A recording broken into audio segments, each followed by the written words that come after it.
Derek Ryan. This guy is a remarkable, remarkable story. He played for the Hurricanes for a few seasons. I don't have his exact stats pulled up. I pulled it up long enough to see how many points he had because he actually had a decent amount.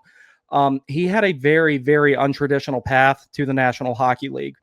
This guy went from the Western Hockey League, which is probably the least skilled of the three leagues in the Canadian Hockey League. It's very, very physical. It's a very tough league to play in. It's definitely more will over skill. It tends to produce more physical players, more grinders. They're still skilled players. If you get paid to play, you're good.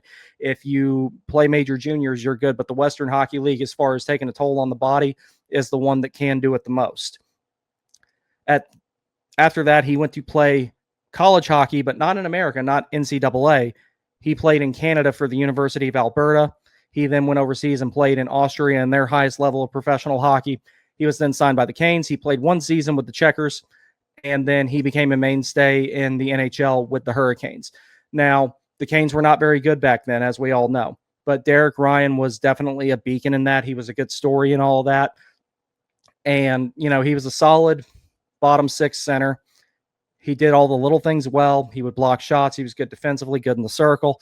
He was definitely a utilitarian player.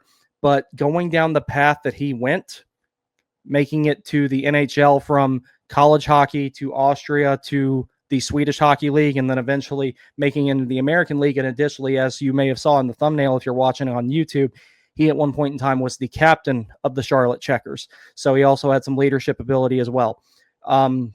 I do remember a story regarding something along the lines of him playing in a game while he was in Austria the same day that he lost his mother. Very brave thing.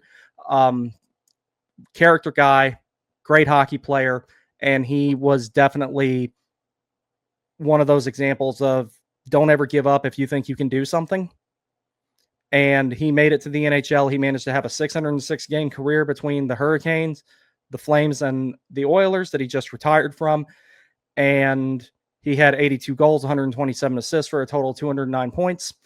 And one funny story, apparently he had a nickname of DR, his initials, and eventually he started getting called the Doctor, and there would be times where he would score or he would make a really good play, and John Forsland would say, the Doctor is in. And I would just like to say, now that the Doctor is out, I wish him a very, very happy retirement. This guy's a really good story, and he was one of those guys that really scratched and clawed and fought to have a career in the NHL. Not all too dissimilar from Jalen Chatfield in a lot of ways.